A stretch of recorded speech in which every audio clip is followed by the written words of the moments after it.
Hello friends, तो चलिए हम लोग जावा के कोर्स को आगे बढ़ाते हैं। और अभी तक देखिए हम लोगों ने जेडीबीसी के बारे में पढ़ रखा है थोड़ा सा। तो हमने जिसमें देखा था कि जावा डेटाबेस कनेक्टिविटी जेडीबीसी एक्चुअली में होता क्या है। और हम लोगों ने अपने पिछले वीडियो में माई स्क्वेल सर्वर और वर्क बेंच को इंस्टॉल किया था। तो आज उसी की सीरीज में देखिए हम लोग पढ़ने वाले हैं जो माई एसक्यूएल होता है डेटाबेस, उसके बारे में हम लोग यहाँ पर पढ़ने वाले हैं। तो बेसिकली हम लोग यहाँ पर अब टेबल्स बनाना सीखेंगे, क्वेरीज लिखना सीखेंगे, किस तरह से हम लोग टेबल्स वगैरह बनाते हैं, डेटाबेस किस तरह से बनाते हैं। तो मैं इस वेबसाइट जावा टी पॉइंट का जो माई एसक्यूएल का कोर्स है यहाँ पर इन्होंने लिखा है, इसको मैं सिंपली रिफर करने वाला हूँ। हालांकि ये सारी चीज़ें मुझे पहले से आती हैं।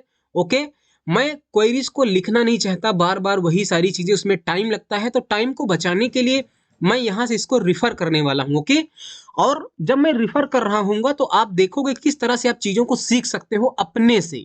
ओके, तो मैं आपके सामने यहाँ पर सब कुछ करके बताने वाला हूँ। तो आपके अंदर ये भी एबिलिटी आएगी, आप देखना कि किस तरह से आप चीज़ों को यहाँ से भी पढ़ सकते हो अपने से। क्योंकि ये देखिए हम लोग यहाँ पर पूरा पूरा कोर्स मैं डिजाइन नहीं करने वाला हूँ, लेकिन जेडीबीसी जावा में डेटाबेस कनेक्टिविटी जो होता है उसको समझने के लिए जो थोड़ी सी एसक्यूएल का नॉलेज माई एसक्यूएल का होना चाहिए वो मैं यहाँ पर कवर करने वाला हूँ। ओके, तो मेक श्योर कि आप ये दोनों वीडियोस पहले जरूर देखे हों। ओके, अपने पिछले वीडियो में हमने देखिए यहाँ पर माई एसक्यूएल वर्कबेंच और माई एसक्यूएल का जो कमांड लाइन क्लाइंट होता है उसको सबको इंस्टॉल किया था। आप इन दोनों में से किसी का भी यूज कर सकते हो क्वेरीज को लिखने के लिए, राइट। आप यहाँ से इस माई एसक्यूएल क्लाइंट को भी ओपन करके आप क्वेरीज लिख सकते हो। ओके, मैं यहाँ पर इसका थोड़ा सा फोंट साइज यहाँ से बड़ा कर लेता हूँ।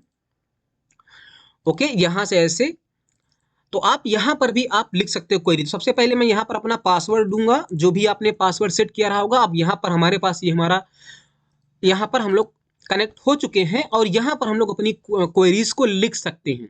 ओके, या तो हम लोग अपने इस माई एसक्यूएल वर्कबेंच को ओपन कर लें और यहाँ पर जो हमारा रूट यूजर था उसको यहाँ पर क्लिक करके कनेक्ट कर लें। ओके, हमने पासवर्ड पहले से ही इसमें डाल के रखा था सेव करके, दोबारा से उसने पासवर्ड को नहीं मांगा है। यहाँ पर देखिए आपको दो ऑप्शंस मिल रहे हैं जहां पर मेरा माउस है। एक है एडमिनिस्ट्रेशन का ऑप्शन, दूसरा स्कीमा का। तो आपको स्कीमा में आना है। जो भी आप यहाँ पर डेटाबेस वगैरह बनाओगे तो यहाँ पर दिखेगा। एक यहाँ पर देखिए सिस नाम से डेटाबेस पहले से बना हुआ है, ये पहले से बना हुआ है। तो यहाँ पर ये वो एरिया है जहां पर आप क्वेरीज को लिख सकते हो। ये मैं बेसिक इसका ओवरव्यू अपने पिछले वीडियो में हमने दिया था। और आपकी क्वेरीज का जो भी स्टेटस होगा, सक्सेस हुई क्वेरी की फेल हुई, वो यहाँ पर दिखेगा और आउटपुट में यहीं पर आपको ओपन होके दिखेगा। कुछ अभी मैं क्वेरी लिख करके आपको दिखाता हूँ। ओके, तो चाहे आप यहाँ पर क्वेरी लिख के काम करो या तो आप यहाँ पर भी क्वेरी लिख करके फायर कर सकते हो। ओके, ये जो वर्क बेंच है बेसिकली ये जीयूआई है। अगर आपको यहाँ पर टेबल्स वगैरह बनाने हैं तो आप यहाँ पर सिंपली क्लिक करके भी सारी चीजें कर सकते हो। आपको यहाँ पर क्वेरी लिखने की जरूरत नहीं है ना, मतलब जीयूआई है तो सिंपली आप यहाँ से सब कुछ बिना क्वेरी लिखे हुए भी कर सकते हो। लेकिन अगर आप चाहो तो आप यहाँ पर क्वेरी भी लिख करके एग्जीक्यूट कर सकते हो। ओके, तो फिलहाल हम लोग यहीं पर करने वाले हैं। इस माई एसक्यूएल जो ये कमांड लाइन क्लाइंट है इसको मैं यहाँ से क्लोज कर देता हूँ, ये मुझे नहीं चाहिए। ओके, तो मैं इसको यहाँ से क्लोज कर देता हूँ। मैंने क्लिक कर दिया, क्लोज हो जाएगा, क्लोज हो गया है। अब चलिए हम लोग स्टार्ट करते हैं। तो सबसे पहले हम लोग समझते हैं डेटाबेस के बारे में। मैं यहाँ पर लिख देता हूँ, मैं लिखता हूँ डेटाबेस। ओके, अब इसका मैं साइज कैसे बढ़ाऊँ यहाँ एडिटर का। हाँ बहुत सही, यहाँ से बढ़ रहा है। मैंने कंट्रोल और माउस माउस का जो स्क्रॉल बटन होता है उसको बड़ा कर दिया। डेटाबेस, बेसिकली डेटाबेस होता क्या है, देखिए नाम से ही क्लियर है। डेटाबेस मतलब जहां पर हम लोग अपने डेटा को स्टोर करेंगे। अब डेटाबेस जो हम लोग पढ़ते हैं ना, तो हमारे पास कई तरह के डेटाबेस होते हैं। हमारे पास माई एसक्यूएल डेटाबेस होता है, मैं लिखता हूँ माई एसक्यूएल डेटाबेस होता है। हमारे पास ओरेकल डेटाबेस होता है, ORACLE ओरेकल डेटाबेस हमारे पास होता है। हमारे पास मांगो डीबी भी एक डेटाबेस होता है और हमारे पास पोस्टग्रे एसक्यूएल भी डेटाबेस होता है। तो कई सारे डेटाबेस हमारे पास यहाँ पर हैं। हमने माई एसक्यूएल को इंस्टॉल किया था, आपको पता है।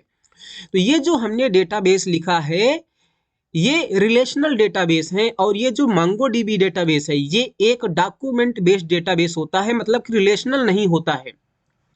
अब यहाँ पर देखिए रिलेशनल और नॉन रिलेशनल, जैसे यहाँ पर मांगो डीबी डेटाबेस, इसमें क्या डिफरेंस होता है। जो रिलेशनल डेटाबेस होते हैं उसमें जब भी हम कोई डेटा को रखते हैं तो हमें टेबल्स बनाना पड़ता है, उन टेबल्स में हम लोग डेटा को रखते हैं। अब आपने यार टेबल तो देखा ही होगा क्या होता है ना। आपने मैं एक काम करता हूं, मैं इसको ओपन नहीं करता हूं, मैं यहां से अपनी क्या करता हूं, एक्सेल ओपन करता हूं। यहाँ पर देखिए मैं सिंपली क्लिक, देखिए यहाँ पर सब कुछ पहले से बना है ना, इस तरह से रोज हैं, कॉलम्स है ना। जैसे मैं यहाँ पर आईडी लिखता हूँ, ओके, इसमें मैं नेम लिख देता हूँ और इसमें मैं लेट से सब्जेक्ट लिख देता हूँ। तो ये हमारा एक तरह से टेबल्स है ना। ये हमारे पास क्या है, ये हमारे पास, मैं यहाँ पर थोड़ा सा इसे टेबल्स है ना, ये हमारी टेबल्स है। ऑल बॉर्डर में यहाँ दिखा टेबल्स है। अब इसमें हम लोग कुछ अपना वो डेटा रख सकते हैं ना। लेट से 1, ऐसे मैं यहाँ से इसको 2 कर देता हूँ, ओके, और मैं इसको थोड़ा सा यहाँ पर आगे बढ़ा देता हूँ 5 तक, इस तरह से। इसी तरह से नेम कुछ होगा हमारे पास, लेट से ए नेम है, इसी तरह से कुछ भी नेम होगा, मैं यहाँ पर नेम में इंटरेस्टेड नहीं हूँ। तो यहाँ पर आप देख रहे हो कि ये टेबल फॉर्मेट में सब कुछ हो रहा है। सब्जेक्ट में मैं लिख देता हूँ मैथ, केमिस्ट्री, बायोलॉजी, है ना, ऐसे कुछ लिख देता हूँ। लेट से मैं लिख देता हूँ हिस्ट्री, हिस्ट्री लिख दिया, और भी कुछ मैं ऐसे यहाँ पर रिपीट कर देता हूँ। तो आपने यहाँ पर क्या देखा कि जो यहाँ पर डेटा हमने रखा है इसको टेबल बढ़िया बना करके रखा है ना, जिसमें ये हमारे टेबल्स में जो कॉलम है उनका नाम है, उनका डेटा इस तरह से रखा गया है ना। तो इसी तरह से कुछ टेबल्स हम लोग क्या करते हैं, अब मैं इसको क्लोज कर देता हूँ। इसी तरह से हम लोग टेबल्स बनाते हैं रिलेशनल डेटाबेस में। जो भी हमारे पास रिलेशनल डेटाबेस है उनमें हम लोग टेबल्स बनाते हैं और उसके बाद उन टेबल्स में हम लोग अपने डेटा को रखते हैं। लेकिन जो ये MongoDB है ये नॉन रिलेशनल या NoSQL बोला जाता है डेटाबेस है, जिसमें हम लोग टेबल्स नहीं बनाते। इसमें जो डेटा हम लोग रखते हैं वो एक डॉक्यूमेंट की तरह होता है, डॉक्यूमेंट बेस्ड होता है। जैसे देखिए मैं यहाँ पर बता रहा हूँ आपको किस फॉर्मेट ऐसे होता है। एक हमारा यहाँ पर डॉक्यूमेंट्स हो गया, मुझे आईडी लिखना है तो हम लोग आईडी लगाएंगे और आईडी की वैल्यू यहाँ पर दे देंगे 1, इस तरह से। फिर हम लोग नेम लिखेंगे और नेम लगाएंगे, कॉलन लगाएंगे और नेम यहाँ पर लिख देंगे, इस तरह से कुछ भी नेम लिख देंगे, है ना। फिर यहाँ पर कॉमा लगाएंगे लास्ट में, और यहाँ पर सब्जेक्ट हम लोग कुछ भी ऐसे दे सकते हैं, सब्जेक्ट, सब्जेक्ट में लेट से हमने दे दिया इसको मैथ, ऐसे। तो जो ये वाला हमारा डेटा है आप देखिए यहाँ पर डॉक्यूमेंट बेस्ड, डॉक्यूमेंट टाइप का है। इसमें हम लोग जो डेटा को स्टोर करते हैं उसमें की और वैल्यू फॉर्मेट में डेटा को रखा जाता है। तो जैसे यहाँ पर आईडी क्या है, वो की है और ये वैल्यू है। ये की है, नेम की है और उसकी वैल्यू ये मुनी है। सब्जेक्ट ये की है और उसकी वैल्यू मैथ, ये वैल्यू है। तो इस तरह से MongoDB में डेटा को रखा जाता है। तो जब हम लोग NoSQL डेटाबेस के बारे में पढ़ेंगे आगे अपने आने वाले वीडियोस में कभी भी, इनफैक्ट मैं आपको पढ़ाऊंगा MongoDB के बारे में, तो वहां पर हम लोग देखेंगे किस तरह से डेटा को रखते हैं। फिलहाल हम लोग MySQL पढ़ रहे हैं, तो ये भी एक डेटाबेस है, ये एक रिलेशनल डेटाबेस है जहां पर हम जब डेटा को रखेंगे तो टेबल्स वगैरह बनाना सीखेंगे। तो बेसिकली डेटाबेस क्या होता है, डेटाबेस वो प्लेस है आप कह लीजिए जहां पर हम लोग डेटा को अपने रखते हैं। डेटाबेस मतलब कलेक्शन ऑफ डेटा, राइट। तो ये डेटाबेस होता है। अब देखिए ये काम कैसे करता है। हम लोग क्या करते हैं, जब भी यहाँ से क्वेरी लिख करके, जैसे मैं यहाँ पर कुछ भी क्वेरी लिखता हूँ, मैं आपको ये क्वेरी भी समझने की जरूरत नहीं है। मैं यहाँ से एक क्वेरी लिखा, हमने यूज सिस लिखा और हमने लिखा यहाँ पर SHOWTABLES, सो टेबल्स, हमने यहाँ पर 2 क्वेरी लिखा और मैं इसको एग्जीक्यूट कर देता हूँ। देखिए जो हमारा आउटपुट आया वो यहाँ पर देखिए हमारे इस सिस डेटाबेस में, ये वाला जो डेटाबेस है पहले से बना है, प्री डिफाइंड डेटाबेस है, पहले से बना हुआ है। इस डेटाबेस के अंदर जो भी टेबल्स थी वो टेबल्स हमें यहाँ पर देखिए दिखा रहा है, बहुत सारी टेबल यहाँ पर हैं। तो क्या हुआ, हमने यहाँ से क्वेरीज को लिख करके एक रिक्वेस्ट भेज दिया अपने सर्वर को, MySQL सर्वर को। आपको पता है ना हमने सर्वर इंस्टॉल किया है ना। यहाँ पर आप देखिए अपने सी ड्राइव में जाइए, जो भी हमने इंस्टॉल किया है यार, MySQL कहीं पर होगा, ये MySQL यहाँ पर देखिए हमने सर्वर वर्कबेंच इंस्टॉल किया था, है ना। तो जब भी हम क्वेरी लिखते हैं मतलब हम लोग रिक्वेस्ट भेज रहे हैं अपने MySQL सर्वर को, और वो क्या करेगा, क्वेरीज के बेसिस पर जो भी रिस्पांस होगा हमें यहाँ पर रिटर्न करके दे देगा। तो ये 100 टेबल्स जो क्वेरी है इस सिस डेटाबेस में जो भी टेबल्स है उन सारी टेबल्स को हमें देगा। तो यहाँ पर देखिए लिखा भी है टेबल्स इन सिस डेटाबेस, और जो भी टेबल्स यहाँ पर हैं बहुत सारी टेबल्स, सबका सब हमें आउटपुट मिल गया है है ना। तो इस तरह से ये हमारा डेटाबेस काम करेगा। हम लोग क्वेरी लिख करके रिक्वेस्ट भेजेंगे, सर्वर उस क्वेरी को समझ करके उसके करस्पॉन्डिंग जो आउटपुट होगा वो एज अ रिस्पांस हमें यहाँ पर दे देगा, राइट। तो इस तरह से ये हमारा जो है वो काम करता है। अब चलिए हम लोग समझते हैं। तो सबसे पहले आप यहाँ पर समझिए कि जब भी हम लोग टेबल्स बनाते हैं तो टेबल्स हम लोग किसी न किसी डेटाबेस के अंदर बनाते हैं, राइट। टेबल्स हम लोग जो बनाते हैं वो किसी न किसी डेटाबेस के अंदर बनाते हैं। जैसे हमने यहाँ पर कमांड लिखा था शो टेबल्स, तो ये शो टेबल्स उन सारी टेबल्स को लिस्ट करेगा जो सिस डेटाबेस के अंदर हैं। तो हम लोग अपने प्रोग्राम में, यानी कि हम लोग क्या कह रहे हैं अपने प्रोग्राम में, मतलब कि जब भी हम लोग कोई प्रोजेक्ट बनाते हैं, अगर हम लोग उसमें रिलेशनल डेटाबेस को यूज कर रहे हैं तो उस पूरे प्रोजेक्ट के लिए हम लोग कई सारे डेटाबेस बनाते हैं। अब हमें कई सारे डेटाबेस बनाने की जरूरत क्यों है?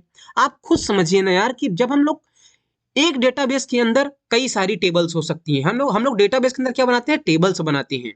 तो एक हमने लेट से डेटाबेस बना दिया जो लॉगिन से संबंधित होगा, लॉगिन मॉड्यूल से रिलेटेड होगा। तो उस डेटाबेस के अंदर जो लॉगिन या लॉगिन मॉड्यूल से रिलेटेड टेबल हैं उनको हम बना देंगे। एक दूसरा डेटाबेस हम अपने कुछ यूजर मैनेजमेंट के लिए बना लेंगे और उस डेटाबेस के अंदर हम वो सारी टेबल्स बनाएंगे जो यूजर मैनेजमेंट के काम आएंगी, है ना। एक कुछ हम और डेटाबेस बना लेंगे, उस डेटाबेस के अंदर हम मान लीजिए अपने कुछ अदर इंफॉर्मेशन को रखना चाहते हैं। तो हम अपने इस यहाँ पर कई सारे डेटाबेस बना सकते हैं और हर एक डेटाबेस के अंदर किसी न किसी मॉड्यूल से रिलेटेड जो भी टेबल्स होंगी उनको हम लोग बनाते हैं।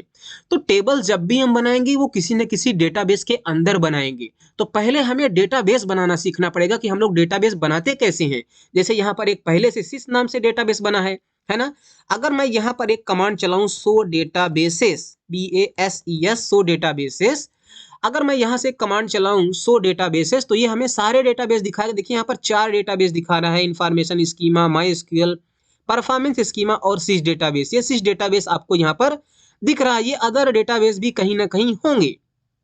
तो हम लोग पहले डेटाबेस बनाना सीखेंगे। अगर हमें डेटाबेस बनाना आ गया तो हम उसके अंदर टेबल्स बना लेंगे, और टेबल्स अगर हमें बनाना आ गया तो बेसिक सा उसमें जो ऑपरेशन होता है वो सारी चीजें भी हम लोग कर लेंगे, है कि नहीं। तो चलिए हम लोग डेटाबेस बनाना अब स्टार्ट करते हैं। ये ओवरव्यू आई होप आपको समझ आ गया होगा कि डेटाबेस क्या होते हैं एक्चुअली में। तो हम लोग सिंपली यहाँ पर जावा टी पॉइंट की वेबसाइट में माईएसक्यूएल को ओपन कर लेंगे और अभी मैं जो पढ़ा रहा हूँ आपको सिर्फ वही समझना है। यहाँ पर देखिए लिखा है डेटाबेस, माईएसक्यूएल डेटाबेस से संबंधित जो चीजें यहाँ पर है हम लोग देखिए बोले क्रिएट डेटाबेस, डेटाबेस को किस तरह से बनाते हैं, सिलेक्ट डेटाबेस, किस तरह से डेटाबेस को सिलेक्ट करते हैं, अब सिलेक्ट क्यों करना है वो सारी चीजें भी हम देखेंगे। डेटाबेस को हमें कैसे देखते हैं, डेटाबेस को अगर हमें ड्रॉप करना हो तो किस तरह से ड्रॉप करते हैं उसको, है ना। अगर मान लीजिए कोई डेटाबेस हमने बना लिया है जो हमारे काम का नहीं है तो हम उसको हटा भी सकते हैं, ड्रॉप कर सकते हैं उसको, या कॉपी किस तरह से डेटाबेस को करते हैं। चलिए पहले इतनी सारी चीजें देखते हैं। अब डेटाबेस को क्रिएट करने के लिए सिंपली मैं यहाँ पर क्लिक कर दूंगा तो जो भी क्वेरी होगी डेटाबेस क्रिएट करने के लिए वो हमें यहाँ पर दे देगा। देखिए सिंपल सा एक यहाँ पर क्वेरी लिखा हुआ है क्रिएट डेटाबेस और डेटाबेस का नाम, ये सिंपल सी क्वेरी यहाँ पर है क्रिएट डेटाबेस, डेटाबेस नेम। तो ये तो कॉमन है, ये तो आपको लिखना ही लिखना है। ये डेटाबेस का नाम आप चेंज कर सकते हो, है ना, राइट। तो चलिए हम लोग यहाँ पर बनाते हैं क्रिएट डेटाबेस, डेटाबेस नेम। तो मैं यहाँ से सिंपल इसको कॉपी करूंगा और यहाँ पर पेस्ट करूंगा और मैं यहाँ पर अपने डेटाबेस का नाम रख रहा हूँ DB1 और मैं इसको यहाँ से सेलेक्ट करके एग्जीक्यूट कर दूंगा। तो अगर आप इसको सेलेक्ट कर रहे हैं तो आप इसको यहाँ पर कर दीजिए, लिखा देखिए ना, execute the selected portion of the script or everything if there is no selection. यानी कि अगर आपके यहाँ पर कई सारी लाइंस लिखी होती तो जिस लाइन को आप एग्जीक्यूट करना चाहते हो आप उसको सिलेक्ट करके आप इसको या इस बटन को क्लिक कर सकते हो तो वो वाली क्वेरी एग्जीक्यूट हो जाएगी। अगर आपके पास कई सारी क्वेरी हूं, आपने कुछ भी सिलेक्ट नहीं किया है और आपने ये वाली बटन को क्लिक कर दिया तो सारी की सारी क्वेरी एग्जीक्यूट हो जाएंगी और लास्ट वाली क्वेरी का जो भी आंसर होगा वो यहाँ पर आपको दिख जाएगा। या तो आप अपने कर्सर को इस क्वेरी के पास में लाइए, यहाँ पर कहीं भी रख दीजिए और इस बगल वाली बटन का यूज करिए। ये वाली बगल वाली बटन क्या करती है कि जिस भी लाइन में जिस भी क्वेरी के पास में आपका कर्सर होगा, देखिए यहाँ पर लिखा है ना execute the statement under the keyboard cursor, cursor, है ना। तो जहां कहीं भी आपका कर्सर होगा उस क्वेरी को ये एग्जीक्यूट कर देगा। जब आप ये वाला ऑप्शन यूज कर रहे हो तो मेक श्योर कि आप जिस लाइन को एग्जीक्यूट कराना चाहते हो आप उसको सेलेक्ट कर लो, और अगर आपने कुछ भी सिलेक्ट नहीं किया है तो सारी की सारी क्वेरी जो कुछ भी यहाँ पर लिखी होगी सबको एग्जीक्यूट कर देगा। तो मैं इसको सिंपली यहाँ पर अपने कर्सर को रखता हूँ और ये राइट वाला ऑप्शन सिलेक्ट करता हूँ, तो हमारा ये डेटाबेस बन जाएगा DB1 नाम से। मैं इसको क्लिक करता हूँ और ये हमारा DB बन गया होगा, डेटाबेस बन गया होगा DB1 नाम से, राइट। और यहाँ पर देखिए यह लिखा क्रिएट डेटाबेस DB1 1 रो अफेक्टेड, और ये 16 सेकंड में जो कुछ भी यहाँ दिखा है ये आपकी क्वेरी का आउटपुट दिखा रहा है कि क्वेरी आपकी सक्सेस हुई कि नहीं। लिखा है 1 रो अफेक्टेड, आपकी क्वेरी सक्सेस हो गई है। तो अभी हम लोग इसको नहीं देखेंगे, इससे हमें कोई मतलब नहीं है। अब देखिए हमारा डेटाबेस दिखे कहाँ, यहाँ पर कहाँ दिख रहा है, यहाँ पर देखिए रिफ्रेश की बटन है, आप इसको रिफ्रेश करिए और जैसे ही हमने उसको रिफ्रेश किया तो यहाँ पर देखिए DB1 बन चुका है। आप इसके अंदर जाइए, टेबल जो भी आप बनाओगे टेबल्स के अंदर जाएगा, व्यूज है, स्टोर प्रोसीजर है, फंक्शन है, तो इन सब के बारे में अभी हम लोग नहीं समझेंगे, टेबल्स को देखेंगे। तो ये DB1 नाम से हमने एक अपना डेटाबेस बना लिया है। डेटाबेस जब हमारा बन गया है तो अब उसके अंदर अगला ऑपरेशन क्या हो सकता है, यहाँ पर देखिए सेलेक्ट डेटाबेस। तो मैं इसको सेलेक्ट डेटाबेस पर क्लिक करता हूँ। आपको भी बिल्कुल ऐसे ही पढ़ना है, अगर आप बाद में रिवाइज करना चाहते हो तो आप ऐसे ही यूज करोगे। यहाँ पर आगे देखिए लिखा है सिंटेक्स यूज डेटाबेस नेम, तो आपको यूज लिखना है और डेटाबेस का नाम लिखना है, आप जिस भी डेटाबेस को यूज करना चाहते हो। अब ऐसा क्यों, देखिए मान लीजिए हम लोग टेबल्स को क्रिएट करना चाहते हैं। अब हम लोग अभी हमारे यहाँ पर कितने डेटाबेस हैं, 2 सिस डेटाबेस है और DB1 डेटाबेस है ना। नहीं, मैं काम करता हूँ, मैं एक और डेटाबेस बना लेता हूँ। मैं डेटाबेस बनाने की क्वेरी पता चल गई है तो मैं यहाँ DB2 नाम से एक और डेटाबेस बना लेता हूँ और सिंपली मैं इसको क्लिक कर दूंगा तो हमारा एक और डेटाबेस बन गया। मैं यहाँ से रिफ्रेश कर देता हूँ तो देखिए DB1 DB2 नाम से 2 डेटाबेस हमने बना दिए हैं। अब मान लीजिए मुझे एक टेबल्स को बनाना है, टेबल्स को बनाना है भैया तो मुझे बताना पड़ेगा नहीं कौन से वाले डेटाबेस के अंदर टेबल बनाओ, है कि नहीं। आप टेबल यहां पर बना दोगे तो कौन से वाले डेटाबेस के अंदर बनेगी, आपको पता है टेबल्स अगर बनेगी तो किसी ना किसी डेटाबेस के अंदर बनेगी। अब कौन से वाले डेटाबेस के अंदर टेबल बनाएं, इसलिए पहले हमें डेटाबेस को सिलेक्ट करना पड़ता है। या तो हम DB1 को सिलेक्ट करें या DB2 को सिलेक्ट करें। अगर हमने DB1 को सिलेक्ट करने के बाद टेबल बनाया है तो वो टेबल हमारे DB1 डेटाबेस के अंदर बनेगी। तो चलिए हमें इसीलिए डेटाबेस को सिलेक्ट करने की जरूरत पड़ती है। उसका क्वेरी क्या है, यूज डेटाबेस नेम। तो आपको सिंपली लिखना है यूज और डेटाबेस नाम DB1 में यूज करता हूं। तो इसका मतलब मैं अभी अपने डेटाबेस DB1 को यूज कर रहा हूं, तो मैं इसको सिलेक्ट कर लिया और इस बार मैं इसे लेफ्ट वाला कर देता हूं तो हमारा यहां से DB1 अभी यूज हो रहा है ना। अब हमने अपने DB1 को यूज कर लिया, मतलब सिलेक्ट कर लिया। अब जो कुछ भी हम ऑपरेशन परफॉर्म करेंगे वो DB1 डेटाबेस के लिए होगा। तो इस तरह से हम लोग डेटाबेस को सिलेक्ट करते हैं यूज का यूज करके, ठीक है।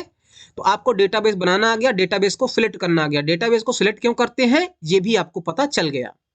अब आगे चलिए, यहां पर देखिए लिखा है शो डेटाबेसेस।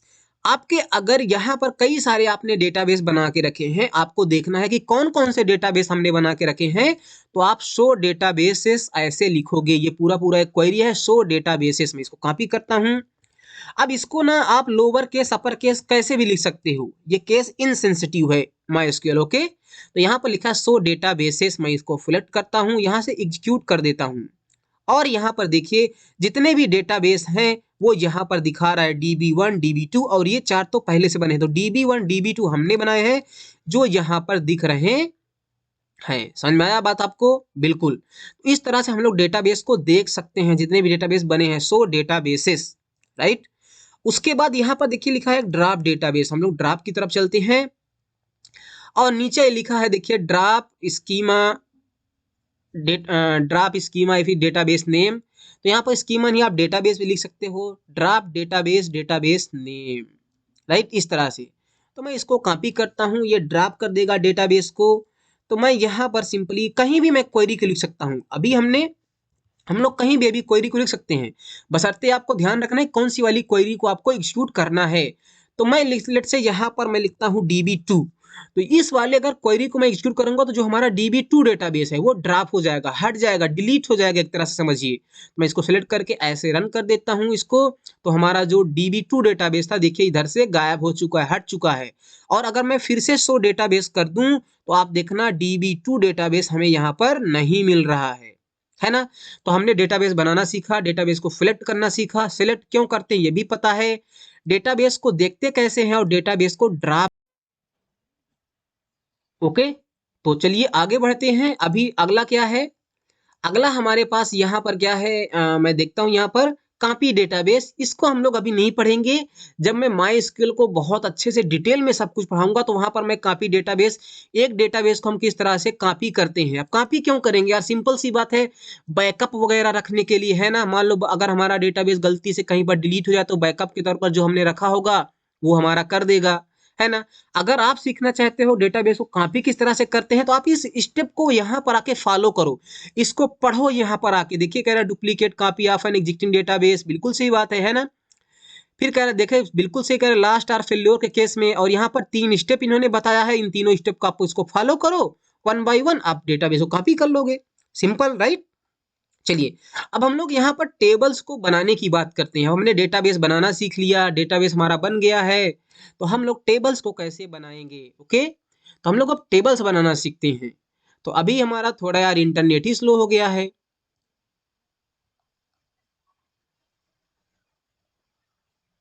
तो यहाँ पर हम लोग क्या करते हैं, माई स्क्यूएल क्रिएट टेबल, तो हम लोग टेबल बनाना सीखते हैं। अब आपको पता है अगर हमें टेबल बनाना है तो पहले हमें डेटाबेस को सिलेक्ट करना पड़ेगा, है ना। तो अभी तक अगर आपको पता है कि कौन सा डेटाबेस सिलेक्ट था, DB1 सिलेक्ट था, तो मैं फिर से क्या करता हूं, इस DB1 यूज DB1 को एग्जीक्यूट कर देता हूं, तो हमारा अब डेटाबेस 1 यूज हो रहा है। ओके, अब हमारा ये डेटाबेस 1 यूज हो रहा है,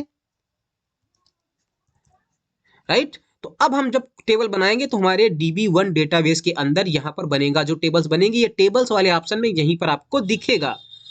अब टेबल बनाने का क्या यहाँ पर देखिए रूल्स होता है, यहाँ पर आपके फिर से बाद में आप देख लेना, लिखा है create table if not exist. देखिए और टेबल नेम दे रहे हो, जब भी आप कोई टेबल बना रहे हो तो आप चाहो तो इफ नॉट एग्जिस्ट का भी यूज कर सकते हो। जैसे मैं डेटाबेस बना रहा था, देखिए हमारे पास एक DB1 डेटाबेस है, अगर मैं फिर से क्रिएट डेटाबेस DB1 करूं तो क्या ये फिर से एक DB1 डेटाबेस बनाएगा, नहीं बनाएगा। सिंपल सी बात है, क्योंकि DB1 नाम से एक डेटाबेस पहले से बना हुआ है। मैं इसको देखिए रन करता हूं एक बार। अब यहाँ लास्ट में आप इसका आउटपुट देखिए, क्रिएट डेटाबेस DB1, यहाँ पर can't create database DB1, database exist, database already exist कर रहा है ना। तो आप इफ नॉट एग्जिस्ट का भी यूज कर सकते हो। अगर एग्जिस्ट नहीं कर रहा होगा तो वो क्रिएट कर नहीं करेगा, अगर एग्जिस्ट नहीं कर रहा है तो क्रिएट कर देगा, अदरवाइज आपको एरर मिल जाएगी, है ना। तो आप ऐसा भी कर सकते हो। अब टेबल बनाने के लिए देखिए यहाँ पर क्या क्या वो है क्वेरी क्रिएट टेबल, आपको लिखना है क्रिएट टेबल, टेबल का नाम देना है और फिर कॉलम और उसकी डेफिनेशन को लिखना है, कॉलम डेफिनेशन, कॉलम डेफिनेशन, इस तरह से। और हम लोग कांस्टेंट्स भी लगा सकते हैं। कांस्टेंट्स के बारे में अभी हम लोग नहीं सीखेंगे कांस्टेंट क्या होते हैं। जैसे कांस्टेंट सिंपल है, जैसे देखिए अगर हम स्टूडेंट नाम के एक टेबल बना रहे हैं तो उसके अंदर हम लोग स्टूडेंट की इंफॉर्मेशन को रखेंगे। अब आप बताइए जो स्टूडेंट का रोल नंबर होगा क्या वो नल हो सकता है, नहीं हो सकता। तो जब हम लोग स्टूडेंट का रोल नंबर वाला कॉलम बनाएंगे तो उसके साथ हम लोग एक कांस्टेंट्स लगा देंगे, नॉट नल कांस्टेंट्स। मतलब कि अगर कोई भी उसमें नल वैल्यू इंसर्ट करने की कोशिश करेगा या कुछ भी ना इंसर्ट करे तो एरर आ जाएगी। आपको जब डेटा इंसर्ट करोगे तो एरर आ जाएगी कि जो रोल नंबर वाला कॉलम है उसकी वैल्यू नल नहीं हो सकती, वो नॉट नल है। तो इस तरह से कई सारे कांस्टेंट्स भी हमारे पास होते हैं। ओके, अब यहाँ पर देखिए कांस्टेंट्स में अगर हम लोग चलें, यहाँ पर अगर उन्होंने दिया हुआ कहीं चेक कांस्टेंट्स होता है, कई सारे कांस्टेंट्स होते हैं। चेक कांस्टेंट चेक करेगा, जैसे अगर आप चाहते हो कि कोई भी पर्टिकुलर कॉलम की वैल्यू 10 से बड़ी हो तो वहां पर आप चेक कांस्टेंट का यूज कर सकते हो। तो अभी के लिए हम लोग नॉट नल कांस्टेंट के बारे में समझेंगे। तो जब आप कॉलम बना रहे हो तो उसके साथ में आप कांस्टेंट्स भी इस तरह से मेंशन कर सकते हो। ओके, तो ये देखिए यहाँ पर हमने बनाया है क्रिएट टेबल और imply table, table imply table नाम से एक टेबल बना रहे हैं, ये नाम है टेबल का। और उसके बाद कॉलम का नाम है आईडी और इंट क्या है, डेटा टाइप है। जैसे आप प्रोग्रामिंग लैंग्वेज में डेटा टाइप पढ़ते हो वैसे ही MySQL में भी डेटा टाइप्स होते हैं। अब आपको मैं एक टास्क दे रहा हूं, आप MySQL के अंदर जो भी डेटा टाइप है उनको आप ध्यान से पढ़ो सारी चीजों को और समझो। यहाँ पर इंट यूज होगा इंटीजर के लिए, वायर कैर यूज होता है स्ट्रिंग टाइप की वैल्यूज को रखने के लिए। तो फिलहाल हम दो ही डेटा टाइप को यूज करेंगे यहाँ पर, तो मैं दो के बारे में बता दे रहा हूँ। आप अपने सर्च कर लो यहाँ पर आप, ठीक है, आप देख लेना। मैं उतना मान के चलता हूँ, अगर आप प्रोग्रामिंग लैंग्वेज पढ़ रहे हो और आपने C++, जावा जैसी लैंग्वेज पढ़ के रखी है, जावा पढ़ रहे हो, तो इतना मैं मान के चलता हूँ दोस्तों कि आप MySQL के जो डेटा टाइप हैं उनको आप अपने से कर सकते हो, बिलीव में आप कर लोगे। तो ये सिंटेक्स, ये मतलब कि एसक्यूएल है टेबल को बनाने के लिए। फिर यहाँ पर उन्होंने प्राइमरी की भी ऐड की, अभी मैं इसकी बात नहीं करूंगा, मैं बाद में बात कर लूंगा। तो सिंपली मैं एक काम करता हूँ, मैं इसको यहाँ से कॉपी करता हूँ और मैं एक टेबल पहले बनाता हूँ। तो इसको मैं यहाँ से पेस्ट करता हूँ और मैं यहाँ पर टेबल का नाम स्टूडेंट रखता हूँ। हमने लिखा स्टूडेंट्स, मैं स्टूडेंट इन्फो रखता हूँ टेबल का नाम। Create table, table name, ID की जगह पर मैं इसको रोल नंबर कर देता हूँ, रोल नंबर। और इंट होगा, नॉट नल होगा, मतलब नल नहीं होगा। और ऑटो इंक्रीमेंट मतलब ये ऑटोमेटिक बढ़ता जाएगा अगर हम वैल्यू पास नहीं करेंगे, तो मैं इसको हटा दे रहा हूँ। फिर आपको कामा लगाना है, दूसरा कॉलम लिखना है नेम और उसका डेटा टाइप लिखना है, और कांस्टेंट्स आपने लगा दिया नॉट नल, है ना, क्योंकि स्टूडेंट है तो उसका नाम तो कुछ ना कुछ होगा ही, तो नाम मैंडेटरी है तो हमने नॉट नल कर दिया। अब ऑक्यूपेशन यहाँ पर लिखा है, मैं ऑक्यूपेशन जगह पर लेट से मैं इसको सब्जेक्ट कर दे रहा हूँ बैरकेर, इसको मैं नॉट नल से हटा दे रहा हूँ। कोई ऐसा स्टूडेंट हो सकता है, मान लो वो कोई सब्जेक्ट ही ना पढ़, नल हो सकता है उसका एक सब्जेक्ट, है ना।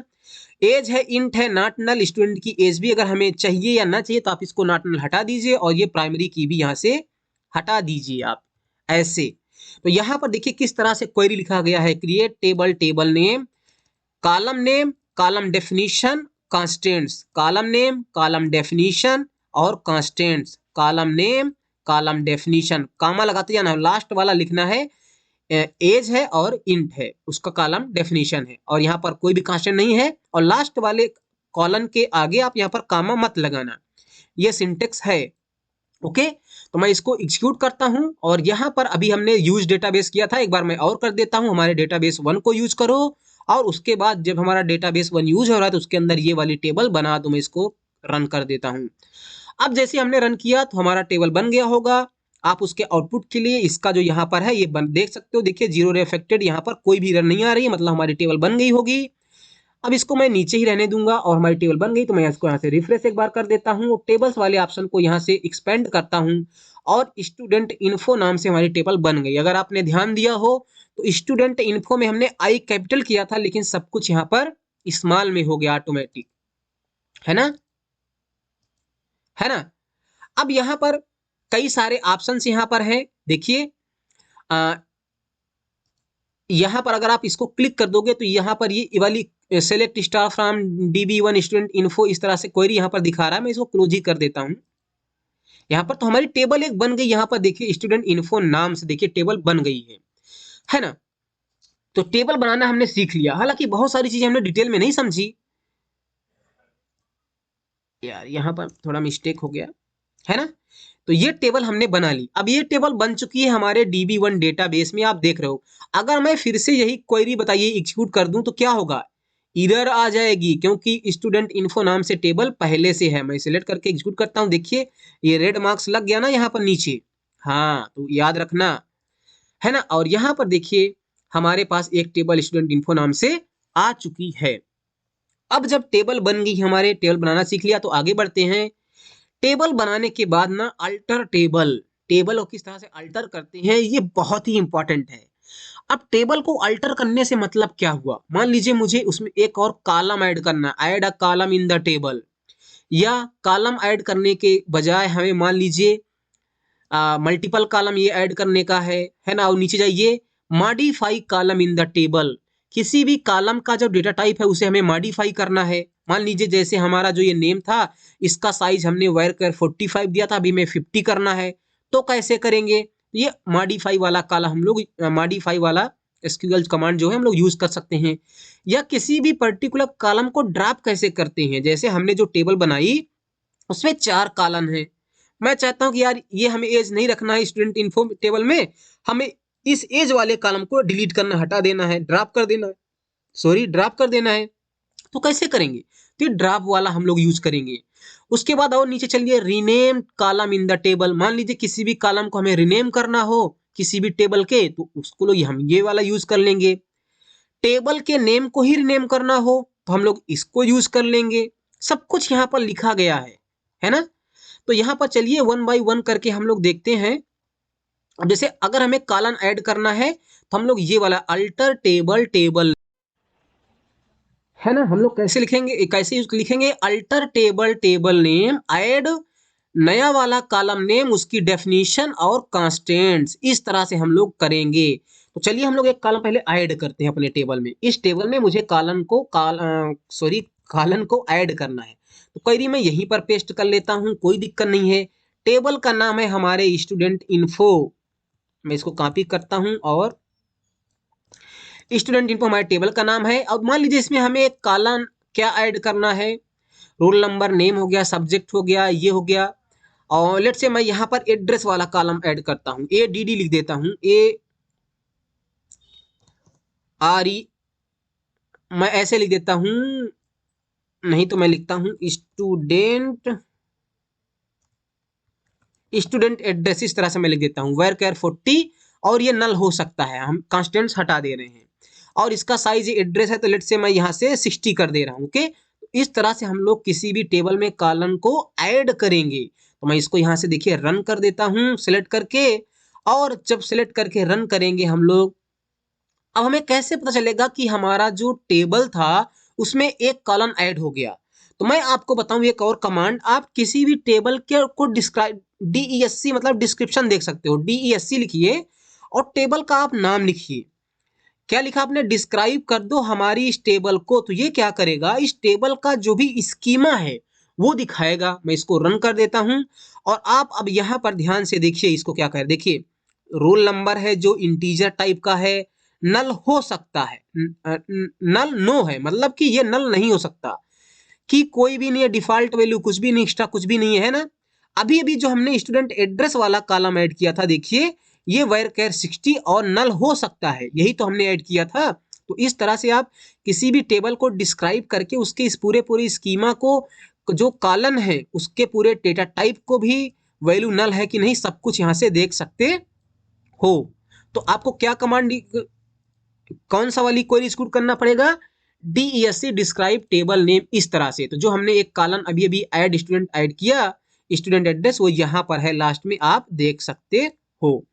तो हमने सीख लिया कि कॉलम को किस तरह से ऐड करना है। अब मान लीजिए एक ही साथ आपको कई सारे कॉलम को ऐड करना है, तो उसका कमांड क्या है? अल्टर टेबल टेबल नेम लिखिए, ऐड कॉलम का नाम, कॉलम डेफिनेशन लिखिए और फिर से ऐड लगाइए, कॉलम का नाम, कॉलम डेफिनेशन लिखिए। तो ऐड लगाइए, कॉलम का नाम, कॉलम डेफिनेशन, कामा लगाइए, फिर से ऐड लिखिए, कॉलम का नाम, कॉलम डेफिनेशन। तो ये मल्टीपल कॉलम इस तरह से आप ऐड कर सकते हो। देखिए यहाँ पर देखिए alter table table name, add करिए column name, column definition, constants. और ये आफ्टर बिफोर भी होता है। आफ्टर मतलब देखिए अगर आप, अभी हमने यहाँ पर एक कॉलम को ऐड किया जो स्टूडेंट एड्रेस था, तो ये कहाँ पर ऐड हुआ? लास्ट में ऐड हुआ है ना, मतलब एज के आगे ऐड हो गया है। आप चाहते तो इस वाले कॉलम को रोल नंबर के आगे भी ऐड कर सकते थे। समझ में बात आई? तो अभी हम उस पर ध्यान नहीं देंगे, अब वो बहुत ज्यादा डिटेल में हो जाएगा। फिलहाल आपको एक कॉलम ऐड करना आना चाहिए। आप यहाँ पर आइए तो आफ्टर बिफोर के बारे में पढ़ के आप स्क्रूल करा के क्वेरी देख लीजिए, वो ऐड हो जाएगा। ये बहुत सिंपल है।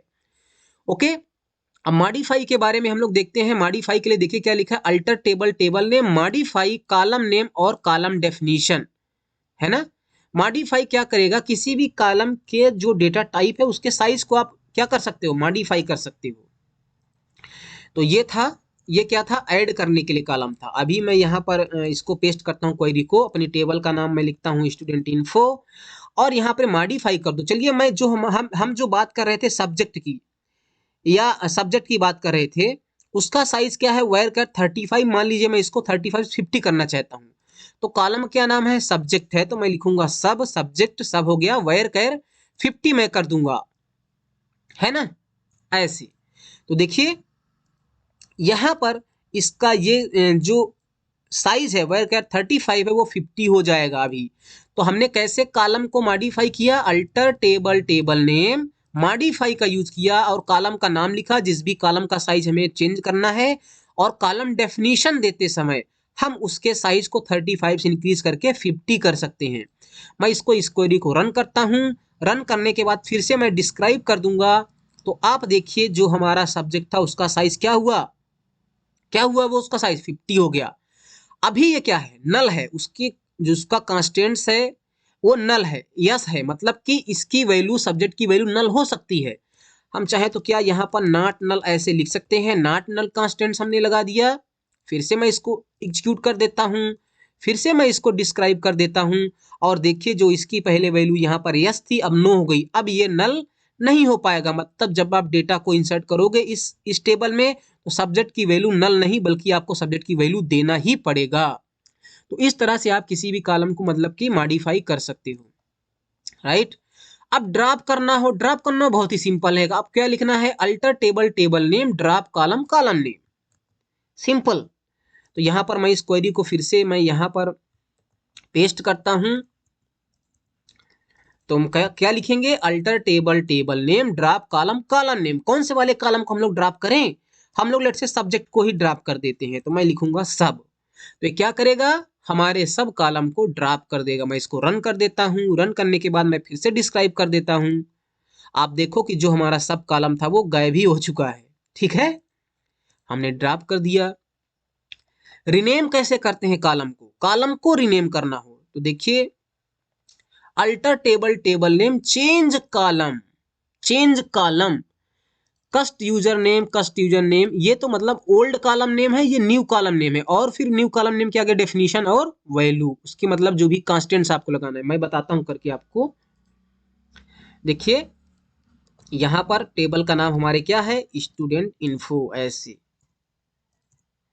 तो हमने क्या लिखा, alter table table name change column column name. अब कौन से वाले, मान लीजिए जो नेम है, जो नेम है उसको मैं नेम से स्टूडेंट नेम करना चाहता हूं, तो मैं लिखता हूं नेम जो है उसको चेंज कर दो स्टूडेंट नेम से।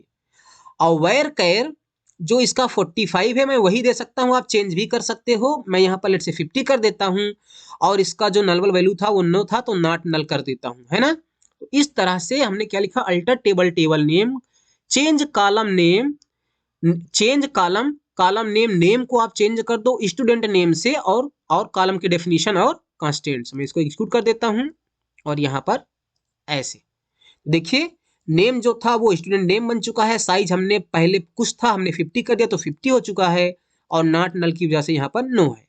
इस तरह से हमने कॉलम के नेम को ही चेंज कर दिया, है ना। टेबल को अगर आपको रिनेम करना, रिनेम टेबल, तो क्या लिखा, alter table table name rename to new table name, बिल्कुल सही बात है। आपको टेबल का नाम ही चेंज करना हो तो मैं इसको यहां से पेस्ट करता हूं, alter table table name, table name हमारा ये है, इसको आप रिनेम कर रहे हो, rename to new table name. इसको किस नेम से रिनेम करना चाहते हो, मैं लिखता हूं स्टूडेंट रिकॉर्ड नाम से, स्टूडेंट रिकॉर्ड नाम से इसको मैं लेट से मैं इसको स्टूडेंट रिकॉर्ड नाम से रिनेम करता हूं। तो जो हमारी टेबल स्टूडेंट इन्फो ये स्टूडेंट रिकॉर्ड से रिनेम हो जाएगी। मैं इसको कॉपी करता हूं, इसको रन करता हूं। रन करने के बाद क्या मैं डिस्क्राइब कर दूं, अब अगर मैं डिस्क्राइब कर दिया तो ये जो टेबल थी ये रिनेम हो गई स्टूडेंट रिकॉर्ड से, तो ये टेबल है ही नहीं है, तो हमें एरर मिल जाएगी, है ना, मिलेगी कि नहीं, क्योंकि वो टेबल तो है ही नहीं अभी। ये देखिए लास्ट में डिस्क्राइब टेबल इतना, DB1 के अंदर student info does not exist, बिल्कुल सही बात है, क्योंकि उसको तो हमने रिनेम कर दिया है। तो अभी हम लोग, अगर मैं यहाँ पर रिफ्रेश कर दूं तो जो स्टूडेंट इन्फो दिख रहा है वो हट जाएगा, वो स्टूडेंट रिकॉर्ड आ जाएगा, देखिए, है ना। अभी हम लोग जब डिस्क्राइब करेंगे तो अपनी तो हम लोग स्टूडेंट रिकॉर्ड वाली टेबल को डिस्क्राइब करेंगे ऐसे, ये देखिए, है ना, ओके, राइट, सिंपल। तो इस तरह से ये हमारा टेबल पर जो ऑपरेशन परफॉर्म होते हैं हमने कर लिया है, ओके। और आगे आते हैं, फिर शो टेबल्स है, बिल्कुल जैसे डेटाबेस को शो करने के लिए आप लोग कौन सा यूज करते थे, शो डेटाबेसेस, उसी तरह से टेबल्स को देखने के लिए आपके पास कमांड है शो टेबल्स। आप यहीं पर लिखिए, शो टेबल्स। ध्यान रखिए, शो टेबल्स कौन से वाले डेटाबेस के टेबल्स को शो करेगा? जिस भी डेटाबेस को आपने सिलेक्ट किया होगा। तो अभी हम लोगों ने DB1 को सिलेक्ट किया हुआ है, तो अगर मैं शो टेबल्स को एग्जीक्यूट करूं तो वो DB1 के अंदर जो स्टूडेंट रिकॉर्ड वाली टेबल है उसको दिखाएगा। देखिए, टेबल्स इन DB1 STUREC स्टूडेंट रिकॉर्ड दिखा रहा है ना, बिल्कुल। तो इस तरह से आप टेबल्स को शो कर सकते हो। रीनेम टेबल देख लिया। ट्रंकेट टेबल, अब जो ये ट्रंकेट टेबल है ये क्या करता है, टेबल के पूरी पूरी रिकॉर्ड को ही डिलीट कर देगा। देखिए, डिलीट और ट्रंकेट में फर्क होता है। अब आपसे ये क्वेश्चन ना अक्सर इंटरव्यू में पूछा जाता है कि ट्रंकेट और डिलीट में क्या डिफरेंस है, जब हम लोग किसी टेबल को डिलीट करते हैं या जब हम लोग किसी टेबल को ट्रंकेट कर देते हैं तो क्या होता है। तो देखिए, ट्रंकेट में क्या होता है कि टेबल्स के अंदर जो भी हमारा डेटा होता है वो डेटा हमारा क्या होगा, डिलीट हो जाएगा ट्रंकेट में, राइट। लेकिन जो टेबल का स्कीमा है, जो ये स्कीमा बने हमने डिस्क्राइब किया अपने स्टूडेंट रिकॉर्ड को, तो टेबल का जो स्कीमा है ये पूरा पूरा ये नहीं डिलीट होगा। तो जब हम लोग टेबल को ट्रंकेट करते हैं तो टेबल में जो कुछ भी हमने रिकॉर्ड रखा होता है वो रिकॉर्ड डिलीट हो जाता है, बल्कि जो हमारा स्कीमा होता है वो रहता है। लेकिन जब हम लोग किसी टेबल को डिलीट कर देते हैं तो डिलीट करने के साथ साथ उस टेबल का जो डेटा होता है, रिकॉर्ड होता है, वो भी, और टेबल भी एकदम डिलीट हो जाती है, टेबल का स्कीमा भी चला जाता है। तो अगर मैं किसी टेबल को ट्रंकेट कर दूं, जैसे अगर मैं इस टेबल को ट्रंकेट करूं तो ये टेबल फिर भी हमारे DB1 में रहेगी लेकिन उसमें कोई डेटा नहीं होगा। लेकिन अगर मैं इस टेबल को डिलीट कर दूं तो ये पूरी पूरी टेबल ही हमारे डेटाबेस से गायब हो जाएगी। तो ये होता है डिलीट और ट्रंकेट में डिफरेंस। अब इसके अंदर, इस टेबल के अंदर अभी हमने कोई रिकॉर्ड रखा ही नहीं है तो ट्रंकेट करने का कोई मतलब ही नहीं है ना। पहले मैं अभी एक रिकॉर्ड को रखता हूं, उसके बाद मैं ट्रंकेट को आगे समझाता हूं। डिस्क्राइब टेबल, ये हम लोग देख चुके हैं। डिस्क्राइब टेबल वही है जो हम लोग यहाँ पर लिख रहे हैं, DESC टेबल नेम। डिस्क्राइब कर देगा मतलब टेबल के पूरे पूरी स्कीमा को दिखा देगा। डिस्क्राइब कर देगा कि इस कॉलम का डेटा टाइप क्या है, नॉट कंस्टेंट्स क्या है, वैल्यू क्या, की कोई की आपने बनाया है, फॉरेन की, प्राइमरी की, जो कुछ भी डिफॉल्ट वैल्यू, एक्स्ट्रा सारी कुछ सब कुछ बता देता है। तो डिस्क्राइब मतलब यही होता है। ओके, तो डिस्क्राइब पता है। ड्राफ्ट टेबल, हाँ, डिलीट टेबल वही मैं कह रहा था, ड्राफ्ट टेबल है ना, डिलीट या ड्राफ्ट करना। ड्राफ्ट टेबल में क्या होगा, जब हम टेबल को ड्राफ्ट कर देंगे तो टेबल के डेटा के साथ साथ टेबल भी ड्राफ्ट हो जाएगी। ओके, समझ बात आई आपको? मैं करके दिखा देता हूं। मैं एक काम करता हूं, मैं एक और टेबल बनाता हूं पहले। तो टेबल बनाने का ये जो हमने यहाँ पर क्वेरी लिखा था, मैं इसको एग्जीक्यूट फिर से कर देता हूं और मैं इसी नाम से एग्जीक्यूट कर देता हूं, क्योंकि अभी देखिए स्टूडेंट इन्फो नाम से कोई टेबल हमारे यहाँ पर नहीं है। तो मैं इसी क्वेरी को रन कर देता हूँ। ये क्या करेगी, स्टूडेंट इन्फो नाम से एक टेबल और बना देगी। तो मैं रन कर देता हूँ और अब मैं क्या करता हूं, मैं शो टेबल्स कमांड को यूज करता हूं, जो हमने शो टेबल्स लिखा था। तो अभी हमारे DB1 में दो टेबल हो चुकी हैं, एक स्टूडेंट रिकॉर्ड और एक स्टूडेंट इन्फो। देखिए, स्टूडेंट रिकॉर्ड, स्टूडेंट इन्फो नाम से दो टेबल है। यहाँ पर मैं रिफ्रेश कर दूं तो दोनों टेबल आपको यहाँ पर दिख रही हैं। अब अगर आपको किसी टेबल को ड्रॉप करना है, टेबल को ड्रॉप करने का मतलब होता है कि उस टेबल के अंदर का डेटा और प्लस टेबल सहित उसका स्कीमा सहित डिलीट हो जाएगा। तो ड्रॉप करने के लिए कमांड क्या होता है, ड्रॉप टेबल टेबल नेम। यहां पर देखिए लिखा है ड्रॉप टेबल टेबल नेम, और टेबल नेम हमारा क्या है, स्टूडेंट। मैं स्टूडेंट इन्फो को रखता हूं, मैं स्टूडेंट रिकॉर्ड को ड्रॉप कर देता हूं। तो देखिए, मैं इसको यहाँ पर ड्रॉप टेबल टेबल नेम, इसको मैं ड्रॉप कर देता हूँ। ड्रॉप करूंगा तो डेटा अगर होगा, डेटा है ही नहीं, डेटा होता डेटा भी चला जाता सब कुछ और टेबल भी चली जाती। तो मैं इसको एग्जीक्यूट करता हूँ और देखिए हमारा जो स्टूडेंट रिकॉर्ड टेबल थी यहाँ से गायब हो चुकी है ना। और अगर मैं यहाँ से शो टेबल्स करता हूँ, मैं इसको यहाँ से कॉपी करता हूँ, नीचे चल के यहाँ पर पेस्ट कर लेता हूँ और शो टेबल्स मैं एग्जीक्यूट करूँ तो अभी हमें एक ही टेबल दिखेगी, स्टूडेंट इन्फो। तो इस तरह से आप टेबल को ड्रॉप कर सकते हो। Temporary table, copy table, repair table, add delete column ये आप पढ़ चुके हो। ड्रॉप किस तरह, शो कॉलम, रीनेम कॉलम आपने देख चुका, सब कुछ यहाँ पर देख चुके हो।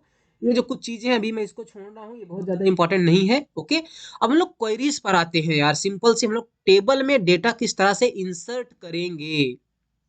ओके, तो इंसर्ट करने के लिए देखिए यहाँ पर इंसर्ट रिकॉर्ड में आइए आप, क्वेरीज कंस्टेंट्स वगैरह आप देखिए पढ़ लीजिए, कंस्टेंट्स क्या है।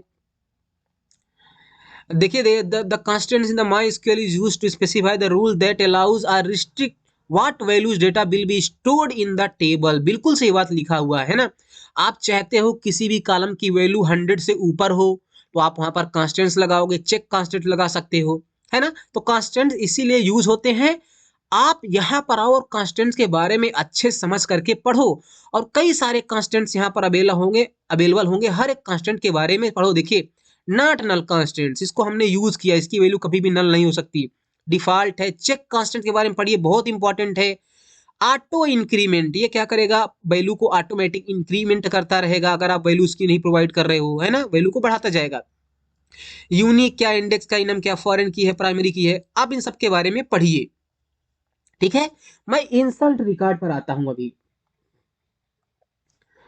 अब अगर आप इंसर्ट रिकॉर्ड जब करना चाहते हो किसी भी टेबल में, तो उसका देखिए यहां पर सिंटेक्स लिखा गया, इंसर्ट इनटू टेबल नेम। इस टेबल में रिकॉर्ड को इंसर्ट कर दो इनटू टेबल नेम, इस टेबल में रिकॉर्ड को इंसर्ट कर दो, और कॉलम का नाम को लिखना है आपको, कौन कौन से कॉलम में वैल्यूज को इंसर्ट करना चाहते हो। क्योंकि हो सकता है ना कि आप कुछ ऐसे कॉलम्स होंगे जिनकी वैल्यू आप इंसर्ट नहीं करना चाहते, तो बाय डिफॉल्ट उनकी वैल्यू नल हो जाएगी, है ना। और अगर उनकी वैल्यू बाय डिफॉल्ट नल हो रही है तो डेफिनेटली मेक श्योर कि उन कॉलम्स में कोई कांस्टेंट नॉट नल ना लगा हो, है ना, तभी तो नल वैल्यू इंसर्ट हो पाएगी। बिल्कुल। तो आप क्या लिखोगे, insert into table name, column का नाम लिखिए जिन कॉलम में वैल्यूज को इंसर्ट करना है, फिर वैल्यूज लिखिए और ब्रैकेट में आप वैल्यूज प्रोवाइड करिए। तो वैल्यू 1 जो है वो फील्ड 1 कॉलम में जाएगी, वैल्यू 2 जो है वो फील्ड 2 कॉलम में जाएगी, वैल्यू n जो है वो फील्ड n वाले कॉलम में जाएगी।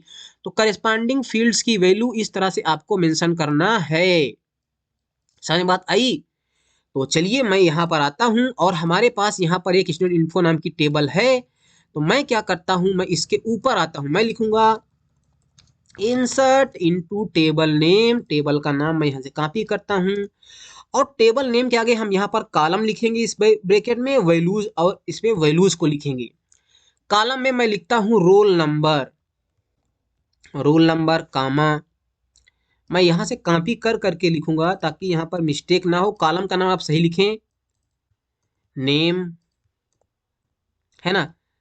सब्जेक्ट जो है, अब सब्जेक्ट जो है यहाँ से आप कॉपी करिए, सब्जेक्ट कामा, कामा लगा के आप ऐसे लिखिए, एज, है ना। वैल्यूज में अपने मन से values, roll number integer type का है, मैं 7077 लिखता हूँ। नेम, नेम में मैं अपना नाम लिख देता हूँ मुनी सिंह। सब्जेक्ट में मैं लिख देता हूँ क्या, MySQL, और एज में मैं लिख देता हूँ, लेट्स से मैं लिख देता हूँ 23 ऐसे। ओके, एज में यहां पर मैं लिख देता हूँ 23। अब ये वाला रिकॉर्ड क्या होगा, इंसर्ट हो जाएगा। तो मैं इसको रन करूंगा, इस क्वेरी को मुझे क्या करना है, रन करना है। हमने लिखा insert into table name, column का नाम रखिए, जिन कॉलम में वैल्यूज को रखना है वैल्यूज लगा करके ब्रैकेट में वैल्यूज को मेंशन करिए। तो ये वाली वैल्यू इसमें जाएगी, ये वाली वैल्यू इसमें जाएगी, इस तरह से करस्पॉन्डिंग वैल्यू जाएगी। तो इसको रन करने के लिए सिंपली मैं अपना कर्सर यहाँ पर रखूंगा और इस वाले बटन को क्लिक करूंगा। तो यहाँ पर लास्ट में यहाँ पर देखिए हमारा सब कुछ हो चुका है। अब हमारे उस टेबल में एक रिकॉर्ड इंसर्ट हो गया है, ये देखिए लास्ट में इंसर्ट इनटू 1 रो अफेक्टेड, हमारा क्वेरी सक्सेसफुल था। तो एक रिकॉर्ड हमारे टेबल में चला गया। अब जो रिकॉर्ड हमारे टेबल में गया उसको देखें कैसे। हाँ, तो आगे बढ़ते हैं। अब यहाँ पर अपडेट रिकॉर्ड है, डिलीट रिकॉर्ड है, सेलेक्ट रिकॉर्ड है। तो पहले हम लोग सेलेक्ट रिकॉर्ड पर आते हैं। सेलेक्ट रिकॉर्ड क्या करेगा, आपके टेबल में जो डेटा है उसको दिखाएगा। तो यहाँ पर आप पढ़ लेना, मुझे सब कुछ पता है, मैं यहीं पर लिखता हूँ। अब मुझे क्या करना है, जो टेबल अभी हमारे पास है, ये वाली टेबल, इसमें हमें जो रिकॉर्ड रखा उसको हमें देखना है। तो रिकॉर्ड देखने के लिए आपको क्या लिखना पड़ेगा, आपको लिखना है सिलेक्ट, और उन कॉलम का नाम लिखना है जिन कॉलम की वैल्यू को आप देखना चाहते हो। इस टेबल में रोल नंबर कॉलम है, नेम कॉलम है, सब्जेक्ट कॉलम है, एज कॉलम है।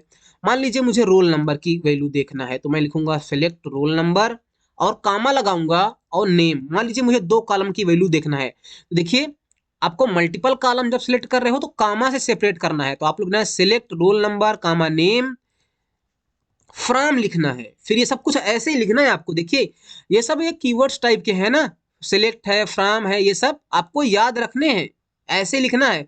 सिलेक्ट कॉलम का नाम लिखिए, जो भी कॉलम की वैल्यू आपको चाहिए फ्रॉम टेबल नेम।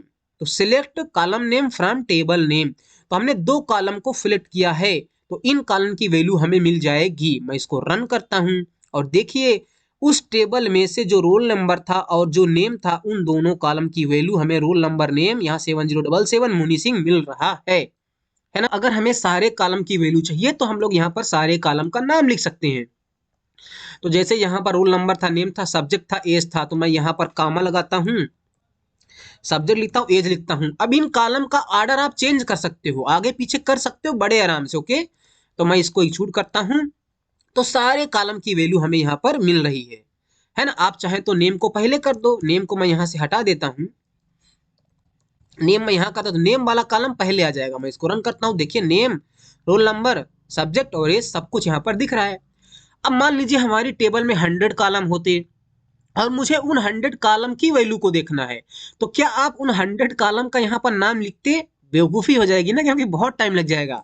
तो यहाँ पर आप स्टार लगा दीजिए, है ना। स्टार लगाने का मतलब होता है सारे कॉलम की वैल्यू हमें प्रिंट करके दे दो। तो हमने लिखा select star from table name, ये क्या करेगा, सारे कॉलम की वैल्यू हमें दे देगा। तो देखिए रोल नंबर, नेम, सब्जेक्ट सब कुछ यहाँ पर मिल गया है ना। मैं यहाँ पर आता हूँ, मान लीजिए मैं कुछ और वैल्यू इंटर करता हूँ। इंटर करने से पहले एक बार मैं अपने टेबल को ना डिस्क्राइब करता हूँ। हमारे पास ये टेबल है, तो इसको मैं यहाँ से और मैं डिस्क्राइब करता हूँ। मैं कुछ देखना चाहता हूँ, मैं ये देखना चाहता हूँ कि यहाँ पर जो दो लास्ट वाले कॉलम है, इनकी वैल्यू नल हो सकती है ना। इनकी वैल्यू नल हो सकती है, देखिए नल में यस लिखा है, नल हो सकती है। तो हम इनकी वैल्यू नहीं पास करना चाहते डेटा, जब हम लोग इंसर्ट कर रहे हैं तो हम लोग लिखेंगे इंसर्ट इनटू टेबल नेम, और नेम, सब्जेक्ट और एज हम लोग नहीं पास करेंगे, हमें नहीं चाहिए, नल हो जाए उसकी वैल्यू, और हम लोग यहाँ से हटा देंगे और 7078 कर देते हैं। मुनि सिंह की जगह पर यहाँ पर कुछ मैं लिख देता हूँ, लेट से सागर सिंह, ऐसे हमने लिख दिया। ओके, और इस क्वेरी को हम लोग सिंपली यहाँ पर रन कर देंगे। रन हमने कर दिया। रन करने के बाद फिर से हम लोग सेलेक्ट स्टार फ्रॉम टेबल कर लेंगे, तो देखिए हमारे दोनों कॉलम की वैल्यू आ गई है। और इस बार हमने सब्जेक्ट और एज पास नहीं किया, तो उनकी वैल्यू क्या है, नल है ना। फिर से मैं अपने टेबल को एक बार डिस्क्राइब करता हूं और आपको मैं दिखाता हूं कि जो ये नेम है, इसके नल की वैल्यू क्या है, नो है। मतलब कि जब हम नेम है जो हमारा, वो नल नहीं हो सकता। तो अगर मैं यहां से जब डेटा इंसर्ट कर रहा हूं, इंसर्ट इनटू टेबल नेम, सोचो अगर मैं यहां से नाम ना पास करूं, तो क्या मैं ऐसा कर सकता हूं? नहीं कर सकता, क्योंकि नेम नल नहीं हो सकता। तो अगर मैं इस क्वेरी को एग्जीक्यूट करूं तो हमें एरर दे देगा। मैंने एग्जीक्यूट किया और इसको मैं ऊपर ले जाता हूं, और लास्ट में यहां पर देखिए क्रॉस का मैसेज है, इंसर्ट इनटू इतना। अब आगे देखिए field name does not have a default value, कह रहा है डिफॉल्ट वैल्यू उसकी है ही नहीं है, इधर नॉट नल है ना।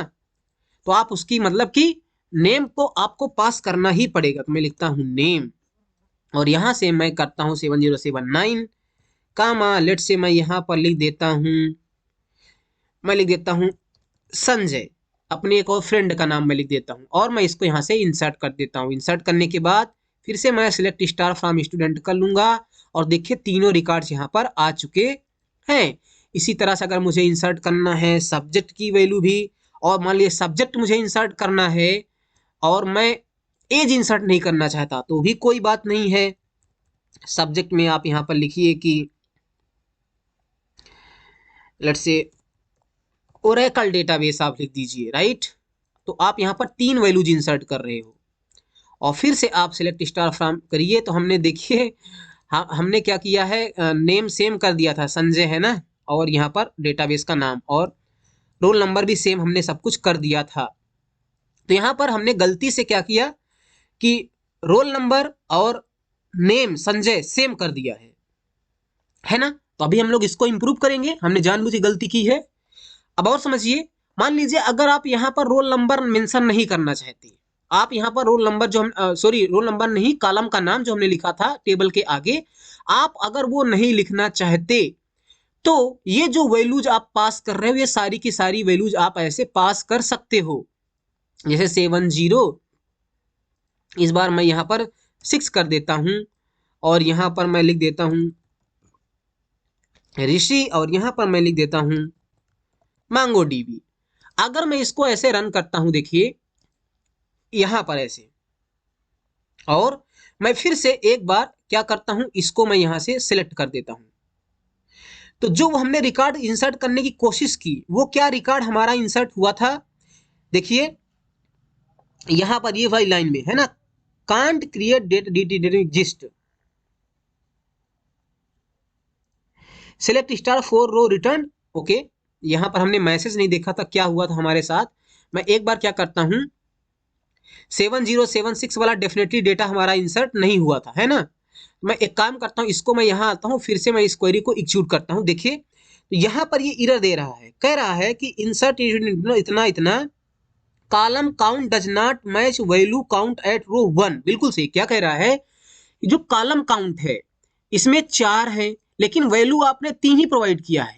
तो जब आप कॉलम यहाँ पर मेंशन नहीं कर रहे हो तब आपको सारी चीजें ऐसे पास करो यहाँ से, ठीक है। तो आपको यहाँ पर एज भी पास करना पड़ेगा 22, इस तरह से।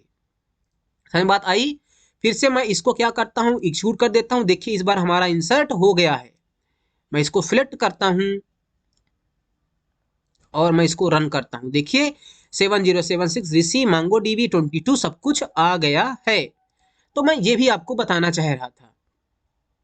ओके, ठीक है। तो आप इंसर्ट करना सीख गए टेबल में डेटा को, और सिलेक्ट करना सीख गए, सिलेक्ट स्टार किस तरह से लिख करके हम लोग काम करते हैं। ओके, अब हम लोग आते हैं अपडेट रिकॉर्ड में। अभी मैं बात कर रहा अपडेट किस तरह से रिकॉर्ड को करेंगे। जैसे अभी देखिए हमने यहाँ पर 2 कॉलम बनाए हैं जो हमने सेम कर दिया है, हमने नाम सेम कर दिया है ना।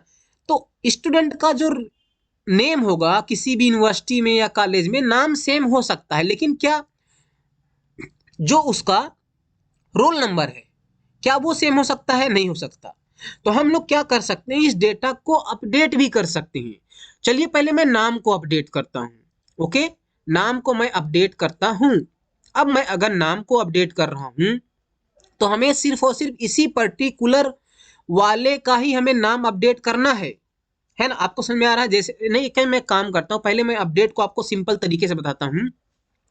तो मान लीजिए जो एज है, मान लीजिए जो एज वाला कॉलम है, इनकी सारी वैल्यूज हमें यहाँ पर नहीं चाहिए, नल चाहिए। मान लीजिए किसी भी वजह से हमारा ऐसे कुछ आ जाता है जिसमें हमें क्या करना है कि इस टेबल में जो एज वाला कॉलम है, जो भी एज है उसको हटा करके सबका सब हमें नल करना है। तो हम लोग अपडेट कमांड का लिखेंगे update table name, update table name लिखेंगे, टेबल नेम सेट। क्या करेंगे, अपडेट टेबल नेम सेट, और एज जो है उसकी वैल्यू नल कर देंगे हम लोग। हमने क्या किया, update table name set as equal to null कर दिया हमने।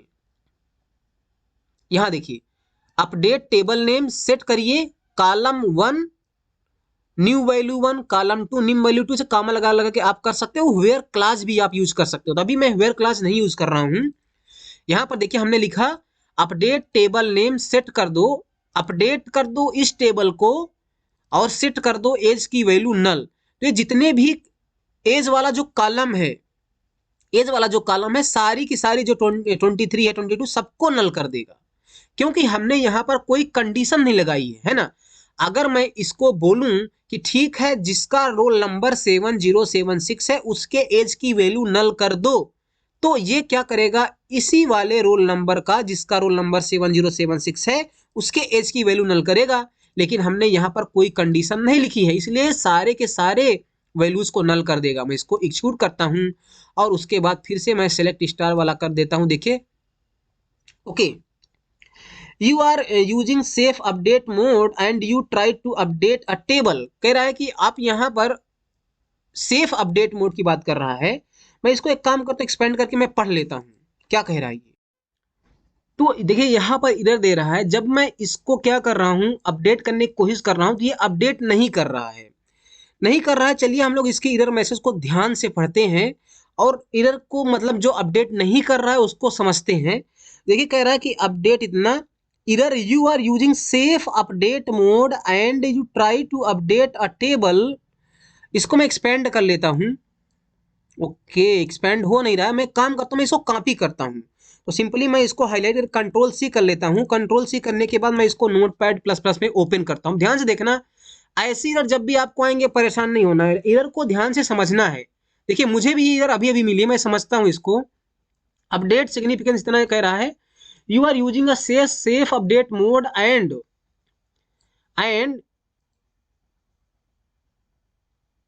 You try to update a table without where.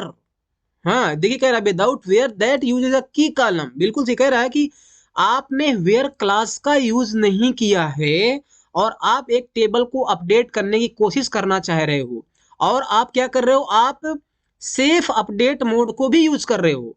आगे क्या कह रहा है, आपको सोल्यूशन दे रहा है, to disable safe mode toggle the option in preferences SQL editor. कह रहा है कि अगर आप सेफ मोड को डिसेबल करना चाहते हो तो आप ऑप्शन को टॉगल कर दो, मतलब उल्टा कर दो, अपोजिट कर दो प्रेफरेंसेस एसक्यूएल एडिटर में जा करके, और देन कनेक्ट करो। समझ बात आई? देखिए मैं क्या कह रहा है मैं बताता हूं आपको, इसको मैं नीचे लाता हूं। क्या कह रहा है कि आपको प्रेफरेंसेस में जाना है, तो प्रेफरेंसेस का ऑप्शन कहीं ना कहीं होगा। आप देखिए ढूंढिए यहाँ पर सभी ऑप्शन में आकर के, यहाँ पर देखिए कहीं ना कहीं आपको प्रेफरेंसेस का ऑप्शन जरूर मिलेगा। हाँ देखिए एडिट में जब आप आओगे तो प्रेफरेंसेस का ऑप्शन है ना यहाँ पर, तो यहाँ पर आप आइए। उसके बाद वो क्या कह रहा है कि क्वेरी एसक्यूएल एडिटर में जाइए। तो एसक्यूएल एडिटर ये है, ये जनरल है, जनरल सेलेक्ट है। मैं एसक्यूएल एडिटर को सिलेक्ट करता हूँ। यहाँ पर आने के बाद आपको ध्यान से देखना है, कहीं ना कहीं सेफ मोड वाला ऑप्शन जरूर होगा, ऊपर यहाँ पर नहीं है। नीचे आइए और यहाँ पर ये डीबीएमएस है, और यहाँ पर देखिए दिखा है सेफ अपडेट। यहाँ पर देखिए क्या कह रहा है, reject updates and deletes with no restriction. यही तो कह रहा है, जो भी अपडेट हो या डिलीट हो और अगर उसमें कोई रिस्ट्रिक्शन ना हो तो उसे रिजेक्ट कर दो। तो मैं इसको अनचेक कर दूंगा, मुझे वो चाहिए और ओके कर दूंगा, और फिर से मुझे रिकनेक्ट करना पड़ेगा। मैं काम करता हूँ अपने एसक्यूएल को, इसे क्लोज करता हूँ और फिर से मैं यहाँ से इसको ओपन करता हूँ। यहाँ से मैं रिकनेक्ट होता हूँ और सारी चीजें यहाँ पर हैं जो कुछ भी हमने पहले से करके रखा है। ओके, और फिर से मैं कोशिश करता हूँ इसको अपडेट करने की। अपडेट से पहले मैं अपने टेबल को ऐसे सिलेक्ट कर लेता हूँ। ओके, हाँ देखिए एरर क्यों यहाँ पर आ गया, क्योंकि हमने डेटाबेस को अभी सिलेक्ट नहीं किया है। भूलना मत, हमने फिर से कनेक्ट हुए हम लोग फिर से, तो पहले हम लोग यूज करेंगे अपने डेटाबेस को, और यूज करने के बाद तब हम लोग अपने इसको फायर करेंगे। तो देखिए यहाँ पर दिखा रहा है ना। अब हम लोग क्या करेंगे, update table name set as वाली लाइन को एग्जीक्यूट कर देंगे। तो अभी देखिए यहाँ पर सब कुछ देखिए कह रहा है टू रोज अफेक्टेड, बिल्कुल सही कह रहा है। दो ही रोज में नल नहीं था तो वो नल हो गया होगा, है ना। और अब हम लोग इसको ऐसे रन करते हैं, देखिए सबकी वैल्यू यहाँ पर एज में नल हो चुकी है। तो इस क्योंकि यहाँ पर हमने वेयर क्लास नहीं यूज किया, हमने बताया ही नहीं कि कौन से वाले रिकॉर्ड यानी रो के एज कॉलम की वैल्यू नल कर दो, तो ये सबको अब नल कर देगा। समझ बात आई? जैसे मान लीजिए यहाँ पर हम लोग वेयर क्लास का यूज करते हैं। मान लीजिए जो ये स्टूडेंट है 7077 मुनि सिंह, इसका माइस्कल जो सब्जेक्ट है इसको मुझे नल करना है। सिर्फ इसी वाले सब्जेक्ट को माइस्कल को नल करना है, इन दोनों को नल नहीं करना है। तो मैं आपको बताऊं यहाँ पर आप वेयर क्लास का भी यूज कर सकते हो, जहां पर आप कंडीशन स्पेसिफाई कर सकते हो। तो हमने लिखा अपडेट टेबल नेम सेट कर दो सब्जेक्ट की वैल्यू नल, और आगे आप अब कंडीशन लगाओगे वेयर। ओके, जैसे प्रोग्रामिंग में आप इफ स्टेटमेंट का यूज करते थे, उसी तरह अब यहाँ पर एसक्यूएल में वेयर यूज करोगे, आप वेयर क्लास का यूज करोगे। वेयर लिखोगे, where where roll number equal to 7077, बिल्कुल है ना, रोल नंबर इक्वल टू 7077। अब ये क्या करेगा, आपने वेयर क्लास लगाया है तो उस वाले सब्जेक्ट की वैल्यू को नल कर देगा जिसका रोल नंबर 7077 यानी कि पहला वाला है, इसके सब्जेक्ट की वैल्यू भी नल कर देगा। तो मैं इसको एग्जीक्यूट कर देता हूँ। एग्जीक्यूट करने के बाद फिर से मैं इसको सेलेक्ट करता हूँ। देखिए यहाँ पर ये नल हो चुका है। तो वेयर क्लास बहुत ज्यादा इंपॉर्टेंट है, आप इसको यूज इस तरह से कर सकते हो। ओके, समझ में बात आपको आई? अब मान लीजिए आपको कुछ और अपडेट करना है, मैं इसको एक बार और कॉपी करता हूं। आपको मान लीजिए जो ये नेम है, यहाँ पर नेम जो है ये वाला जो नेम है, इसको आपको अपडेट करना है ना, इसको आपको अपडेट करना है। अब आप बताइए, अगर मुझे इस नेम को अपडेट करना है तो क्या मैं रोल नंबर का यूज करके अपडेट कर सकता हूं? यहाँ पर दो स्टूडेंट सेम रोल नंबर से हैं, हालांकि ये तो बहुत ही बेकार चीज है, ऐसा कभी होगा नहीं। लेकिन अगर यहाँ पर है तो क्या मैं रोल नंबर का यूज करके इस वाले नेम को चेंज कर सकता हूं? नहीं कर सकता, है ना, नहीं कर सकता। क्यों? क्योंकि दो रोल नंबर यहाँ पर है सेम नाम से, तो कंफ्यूज हो जाएगा। तो हम लोग क्या कर सकते हैं कि इस नेम को अपडेट करने के लिए हम लोग ने रोल नंबर का भी यूज करें और सब्जेक्ट का भी यूज कर लें। क्योंकि देखो, भले ही इन दोनों नेम का रोल नंबर सेम है लेकिन सब्जेक्ट अलग अलग है, तो सब्जेक्ट के बेसिस पर भी हम लोग चीज कर सकते हैं। तो हम लोग दोनों को यूज कर लेंगे, रोल नंबर इतना हो और सब्जेक्ट ओरेकल हो, है ना, या तो रोल नंबर इतना हो और सब्जेक्ट नल हो, ऐसे भी यूज कर सकते हैं। तो देखिए हमने लिखा यहाँ पर नेम को चेंज कर दो, नेम संजय की जगह पर मुझे क्या चाहिए? संजय की जगह पर मुझे चाहिए लेट से रवि, रवि चाहिए। Where roll number equal to 7079, roll number 7079, और आप एंड लगाओ, एंड लगाओ, एंड सब्जेक्ट इक्वल टू क्या है? Oracle, ORACLE। आपने यहाँ पर एंड लगा दिया, है ना, जैसे आप ई फिल्स में क्या करते थे, एंड ऑपरेटर लगाते थे, वैसे यहाँ पर भी एंड लगा हुआ है ना। अब इस बार क्या होगा, ये इस वाले नेम को चेंज करेगा, है ना। मैं फिर से इसको रन करके सिलेक्ट करता हूँ। देखिए यहाँ पर पहले संजय था, अभी रवि हो चुका है ना। अब बताइए, हमें रोल नंबर को भी हम लोग चेंज कर देते हैं लगे हाथ। रवि का जो रोल नंबर है उसको लेट से मैं 7075 करना चाहता हूँ, तो हम लोग क्या लिखेंगे इसको बताइए। यहाँ पर update table name set, set कर दो रोल नंबर को, जो रोल नंबर है उसको कर दो 7075, वेयर नेम इक्वल टू क्या है? वेयर नेम इक्वल टू, ये क्या हो गया,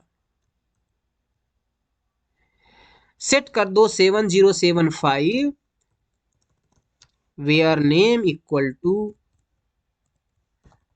रवि है, जहां नेम रवि है ना। ये देखिए जहां नेम रवि उसका रोल नंबर अभी हमने चेंज कर दिया। तो इस तरह से आप अपडेट कर सकते हो, है ना, चीजों को सीख रहे हैं आप, अपडेट कर सकते हो। अब आप प्रैक्टिस करो।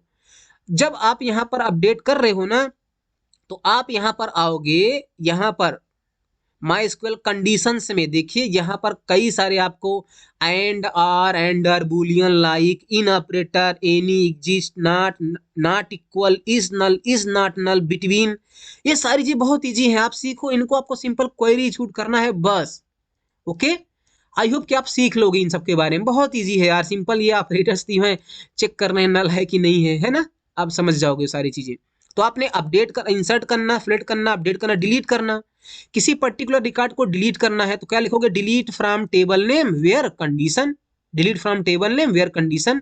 जैसे मान लीजिए मैं चाहता हूं यार कि जो ये वाला रोल नंबर है इसका, मैं मुनि सिंह को यहाँ से डिलीट ही करना चाहता हूँ, हटा ही देना चाहता हूँ, तो मैं क्या लिखूंगा? डिलीट फ्रॉम टेबल नेम यहाँ से copy, from table name where roll number equal to 7077, जहां रोल नंबर 7077 है उस रिकॉर्ड को ही डिलीट कर दूं। तो मैं इसको यहां से रन कर देता हूं, रन कर दिया और फिर से इसको रन करके फिलेक्ट कर लिया। देखिए रोल नंबर मुनि सिंह वाला यहां से डिलीट हो चुका है। अगर आपने लिखा डिलीट फ्रॉम टेबल नेम, सिर्फ इतना लिख दिया डिलीट फ्रॉम टेबल नेम, और उसके आगे वेयर आपने नहीं लगाया, तो सारे के सारे रिकॉर्ड को डिलीट कर देगा, है ना। Delete from table name, delete from table ने, मैं इसको एग्जीक्यूट कर देता हूँ, सारा का सारा डिलीट हो गया, कुछ भी नहीं होगा। आप देखिए हमारी टेबल इम्पटी हो गई। अब टेबल इम्पटी हो गई तो हम लोग यहाँ पर आते हैं, वैल्यूज को फिर से इंसर्ट करते हैं एक, है ना, फिर से देखते हैं कुछ है, ये वाला आ गया, एक रिकॉर्ड आ गया अभी हमारे इस डेटाबेस में, है ना। तो आपने यहाँ पर डिलीट भी करना सीख लिया, है ना, कंडीशन मेंशन करिए और डिलीट कर दीजिए। फिलेक्ट भी, तो बेसिकली टेबल पर ये 4 ऑपरेशन है, आपने सीख लिया, है ना। इंडेक्सेस ये बहुत ही अच्छी कमाल की चीज है यार, आप सीखना। मैं जब एसक्यूएल पढ़ाऊंगा आपको आगे तो बता दूंगा यार। मैं यहाँ पर आपको जावा पढ़ा रहा हूँ, तभी हम लोग क्वेरी जब लिखेंगे कुछ अपने जावा प्रोग्राम में, तो वो बेसिक वाली आपको आनी चाहिए, है ना। तो जब आप माई एसक्यूएल अच्छे सीख जाओगे तो आप अपने से कर लोगे, वहां पर कुछ भी नहीं है। जैसे अब क्लास के बारे में पढ़ लीजिए, वेयर क्लास है, डिस्टिंक्ट है। डिस्टिंक्ट क्या करता है? सारी डिस्टिंक्ट चीजों को देगा, है ना। जैसे डिस्टिंक्ट के बारे में यहाँ पर आप पढ़िए, डिस्टिंक्ट मैं दिखाता हूं आपको। जैसे यहाँ पर देखिए ये टेबल है, ऑफिसर नाम की टेबल है, आईडी है, नेम है और एड्रेस है। अब हम यहाँ पर देखिए क्या लिखा है, select distinct address from officer, officer table से उन एड्रेस को सिलेक्ट करो जो डिफरेंट है। तो यहाँ पर लखनऊ है, फैजाबाद है, लखनऊ है, मऊ है, तीन चीजें हैं, मऊ, लखनऊ, फैजाबाद। लखनऊ दो बार रिपीट है तो ये क्या करेगा, तीन चीजें देगा, मऊ, लखनऊ, फैजाबाद, तीन चीजें। तो देखिए जब ये क्वेरी एग्जीक्यूट होगी, select distinct address from officer, Mau, Lucknow, Faizabad, ये डिस्टिंक्ट चीजें दे देगा। सिंपल ना। फ्रॉम आप सीख ही चुके हो, फ्रॉम का हम यूज करते हैं टेबल को, फ्रॉम टेबल, फ्रॉम है ना, टेबल को रिफर करने के लिए, तो वो आपने पढ़ ही लिया फ्रॉम। कहाँ चला गया यार, एक तो यही प्रॉब्लम हो जाती है, ढूंढते रह जाओ कहाँ है वो सब। ऑर्डर बाई चीजों को क्या करने का काम आता है, यहां पर देखिए आप क्या लिखा है, select star from officer where address equal to Lucknow, order by officer name. यहाँ पर देखिए लिखा ना ऑर्डर व लखनऊ, ये सिंपल समझ आ रहा है ना, सिलेक्ट स्टार, सब कुछ सिलेक्ट कर लो ऑफिसर टेबल से, जहां पर एड्रेस लखनऊ हो, order by officer name, officer name के आधार पर क्या होगा, ऑर्डर हो जाएगा। ऑर्डर बाई क्या करता है, असेंडिंग या डिसेंडिंग ऑर्डर में लगाएगा, है ना। तो जैसे ऑफिसर का नाम क्या है, दीपिका है, राहुल है, तो डी पहले आएगा, है ना। ASC मतलब असेंडिंग ऑर्डर, अगर आप कुछ नहीं मेंशन कर रहे हो तो बाय डिफॉल्ट डिसेंडिंग में रहेगा, है ना। ASC मतलब असेंडिंग ऑर्डर में, बढ़ते हुए क्रम में, तो पहले डी फिर आर आ गया, है ना। क्या बोल रहा हूं मैं, ऑफिसर नेम है, यहाँ पर देखिए आप सब कुछ सिलेक्ट कर लो जहां पर एड्रेस लखनऊ है। अब इसको देख लो, बेसिकली ये असेंडिंग या डिसेंडिंग ऑर्डर में लगाने के लिए होता है चीजों को, ओके। तो सिंपली आपको देख लेना है यार क्या है ये सारी चीजें, पढ़ ही लोगे यार आप, कुछ नहीं है इसमें। असेंडिंग डिसेंडिंग ऑर्डर में ग्रुप बाई ग्रुप करने का काम आता है, हैविंग हैविंग के बारे में देख लो आप। आई होप यार यहाँ पर मैं इसको इंड कर रहा हूँ अभी, अब उतना डिटेल में नहीं जाएंगे अभी। अभी मैं अपने प्रोग्राम में to be honest, order by, having, group by सब नहीं यूज करने वाला हूँ यार। जो ज्वाइंस वगैरह यहाँ पर बहुत सारी चीजें हैं, कीज हैं, यूनिक की, प्राइमरी की, फॉरिन की, ट्रिगर्स वगैरह हैं, या आप सिंपल सिंपल जो फंक्शन है, सम करना हो आपको, काउंट करना हो, है ना। काउंट के बारे में चलिए मैं आपको बताता हूं, देखिए क्या कह रहा है, select count imply name from imply, ऐसे आपको यूज करना है। अभी हमारे इस टेबल में कितने रिकॉर्ड है, एक है ना, तो मैं लिखता हूं सिलेक्ट काउंट करो, सिलेक्ट काउंट करो रोल नंबर को फ्रॉम, ऐसे। तो कितना रोल नंबर है यहाँ पर, एक ही तो है, तो एक आएगा इसका आंसर। ये देखिए एक प्रिंट हो रहा है, काउंट कर दिया आपने, सारे रोल नंबर को काउंट कर दिया। अच्छा मैं एक रिकॉर्ड और इंसर्ट करता हूं यहां पर, इतना, और इसके आगे इस बार मैं कॉलम का नाम लिखता हूं, कॉलम का नाम मैं लिखूंगा रोल नंबर नेम।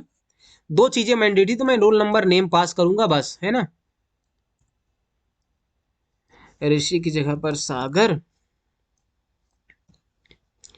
इसको भी मैं यहां से कर देता हूं, है ना। अब आप बताइए, अगर मैं फिर, तो हमारे पास दो रिकॉर्ड है ना। अब यहां पर काउंट की आप खासियत समझिए, अगर मैं रोल नंबर को काउंट करूंगा तो कितना आएगा, दो रोल नंबर है तो दो आएगा, है ना। ये देखिए दो आ रहा है।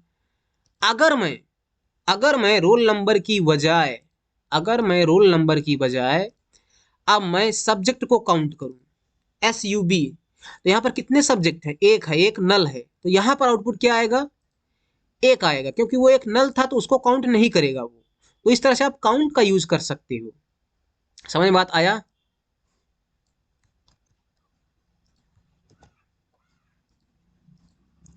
हाँ ये देखिए काउंट आप यूज कर सकते हो। काउंट के अलावा एक सम है, सम, सम क्या करेगा, सम कर देगा। ओपन हो जाए यार, देखिए सम, कॉलम को सम कर सकते हो फ्रॉम इम्प्लाई नेम, राइट, ऐसे लिखो आप, सेलेक्ट सम कर दो। अब मैं यहां पर रोल नंबर को सम कर रहा हूं जिसका कोई सेंस नहीं है, ओके। फिर भी आपको चीजें समझाने के लिए मैं बता दे रहा हूं। हमने सम कर दिया तो इन दोनों रोल नंबर को सम करके प्रिंट कर देगा, है ना।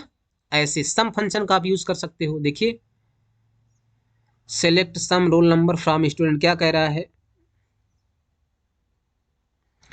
सन नहीं आपको सम लिखना है। ओके, दोनों को सम करके दे देगा आपको, आप जोड़ लेना, इतना ही आएगा। उसी तरह से सम के अलावा भी क्या चीजें हैं यहां पर आप देखो, सम है, एवरेज है, मीन है, मैक्स है, फर्स्ट लास्ट सब कुछ है, देख लेना आप रन करके। तो यार मैं यहाँ पर बंद कर रहा हूँ अभी। आई होप कि आपको एसक्यूएल का बेसिक आइडिया लग गया होगा कि किस तरह से ये काम करते हैं, डेटाबेसेस किस तरह से बनाते हैं, टेबल्स किस तरह, टेबल के साथ में बेसिकली आपको सारे ऑपरेशन आने चाहिए। यही हमारा आज का टारगेट था। तो आई होप दोस्तों आपको ये सारी चीज समझ में आई होंगी। मेक श्योर अगर आप जावा सीखना चाहते हो बहुत अच्छे से तो पूरे पूरे प्लेलिस्ट को एक्सेस कर लो यार, आप जावा में मास्टरी कर लोगे। तो मिलते हैं आपको अपने अगले वीडियो में दोस्तों। Thank you so much, bye bye.